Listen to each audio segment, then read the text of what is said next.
Hey there, is the Canon R7 a good option as a beat cam to the R5C? That's what we're going to figure out in this video. And I think until recently, there really hasn't been a good beat cam option for the R5C, so I'm really curious about this. And we're jumping right into an example here, and this is the reason why I'm not looking at the camera, is that I'm trying to make this look like a sort of classic two-camera interview setup.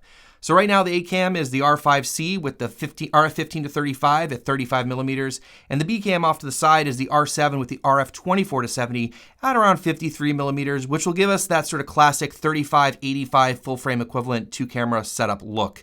And that's what you're looking at here. So I'm really curious how these two cameras cut between each other and how close the image quality is, and see if we can match them. Now I'm doing YouTube, so I should be looking at the camera. All right, that's better. Now, when you're looking for a B cam, it should try to match as closely as possible to your A cam. And of course, the best option is to get two of the same camera. So if I had two R5Cs, of course they'd match perfectly. But there's a lot of situations where that's not necessarily going to be possible. You either need a smaller, lighter, or cheaper camera, and a lot of times your A camera is much larger. So in this video, I'll be seeing how the R7 compares with the R5C. And what I want to do is take it out and do some side-by-side comparisons to take a look at the image quality and see how well they line up. We're outside now testing out these two cameras, and I want to talk for a few moments about the sensors. The R5C has a full frame sensor, whereas the R7 has an APS-C crop sensor, which is a 1.6 times crop. And you can definitely mix and match these cameras to make them look similar, but you're going to have a little bit of difference in terms of depth of field at certain focal lengths. So what I did here is actually swap the lenses. I have the 15 to 35 on the R7 and the 24 to 70 on the R5C. And so this image that you're looking at right now, they're both shot wide open at f2.8, and the R7 is at 24 millimeters and the R5C is around 38 millimeters to give me sort of an equivalent field of view here.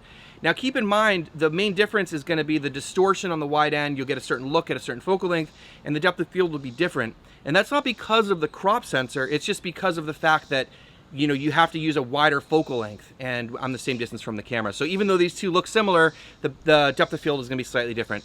So in comparing these two cameras, I'm really curious about things like image quality, dynamic range, colors, how easy they are to grade together, and all those sorts of things. I'll probably have to do a separate video about dynamic range. That's beyond the scope of this video, but you'll see here how they're looking, being able to grade against each other. They're both shot in C-Log3 and Cinema Gamut, so they have the same color space, so in theory they should match pretty similarly. Now also I want to talk about the sensors and how they produce the image. So the R5C has that 45 megapixel 8K oversampled to 4K mode, which is I'm filming in right now, and the R7 in the 4K fine mode is a 7K oversampled image to 4K on the 32.5 megapixel.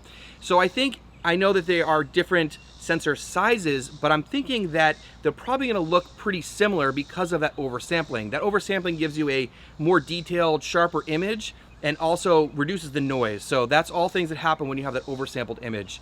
Let's go around and do some side-by-sides just for fun and see how these two cameras match up with each other.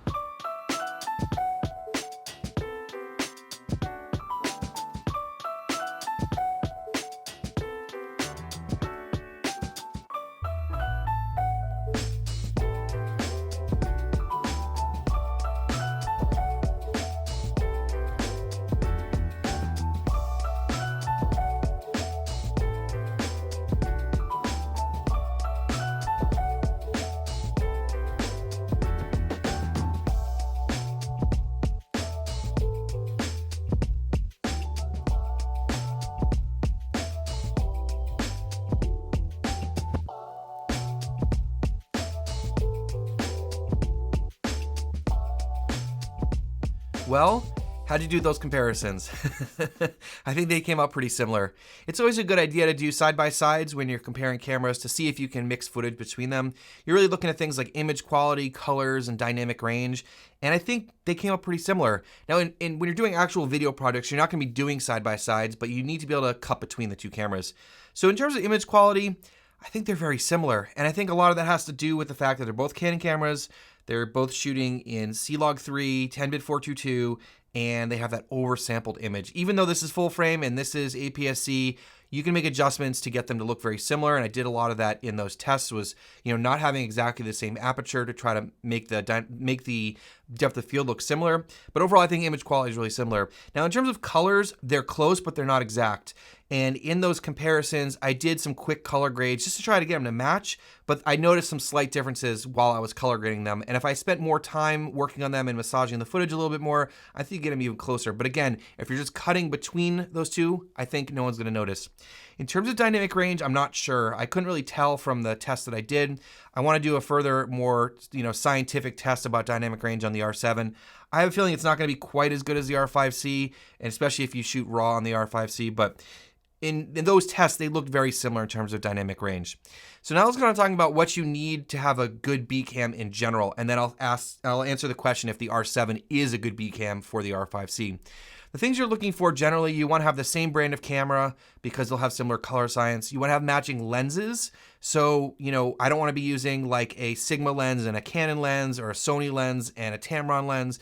It's best to keep the cameras and the lenses the same and also in the same family of lenses. Like if you're shooting on, L lenses versus not L lenses, those sorts of things. That's really helpful. You want to try to shoot in the same log profile as well. So again, in this situation here, we're shooting in C-Log 3. You want to think about the recording modes and the codecs. So if you need to shoot in DCI for your project, then you need to make sure your B cam can shoot in DCI. So in this case, the R7 doesn't shoot in DCI, just it shoots in UHD. So that could be a problem unless you just punch in a little bit, which maybe isn't really a big deal, but you're gonna have to compensate for that because this does have that extra detail from the oversampling. If you're needing higher frame rates, you have to consider that for your B cam. A lot of times, you're just doing 2-camera interview shots, or maybe the A cam is all rigged up and you need the B cam for some gimbal work or for some handheld work. And if you need slow motion with your B cam, you need to make sure you have that in your B cam. So the needs of your B cam will depend on the project and what you're trying to do. Now getting on to the big question. Do I think the R7 is a good B cam for the R5C? Yes, I do think it is, and especially for the price. The R5C comes in at $4,500, and the R7 is only $1,500. That's an incredible bargain of a camera to be able to get close to the image quality of something like this in the R5C. Another thing is, I think this is the second non-cinema camera from Canon that doesn't have recording limits. I think the R3. So that's awesome. So you need to run long interviews. You have that option with the R7. And of course, the R5C will run indefinitely with enough power. Overheating is a question mark, so I don't know the answer to that yet. I have to do some more tests, and I will make a video about that in the future. If the R7 can hang in there, not overheat, then again, it will be a great B cam for the R5C, but I don't know. They share the same lens mount, so you can get matching lenses, which I said before. So in these tests, I was using the RF15-35 and the RF24-70, but any of those lenses you can pair together. You can also use the RF to EF adapter and use similar EF lenses, so lots of options to get these to look similar. They also shoot in the same log profile. So as I said, C-Log 3 and Cinema Gamut. They also have similar codecs.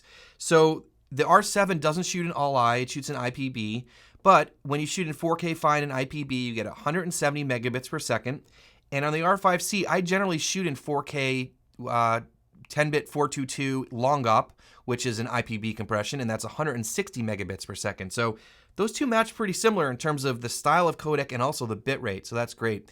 They also share the same batteries. They both use the LP6NH batteries. Of course, the R5C, it does need a lot more power because it uses a lot of power, and I made a video about rigging and all that stuff, which I'll leave linked down below, and battery options for this camera. They also use the same media, so I'm using V90 SD cards in both of them, which is great, and they also have reliable autofocus in both cameras. So if you're doing a one-man band situation when you're setting up a 2-camera interview, you can set them up, let them go, and not have to worry about the autofocus. Overall, I am really impressed with the R7 so far, and I'll be making a whole bunch of videos about it coming up soon on this channel. So hit subscribe down below so you don't miss those videos. It'd be greatly appreciated. I'll be comparing this with the C70. I'll also be testing the dynamic range, image stabilization, low light, all that kind of stuff. If you're curious about some of the depth of field and sensor size stuff that I was talking about before, definitely go check out this video.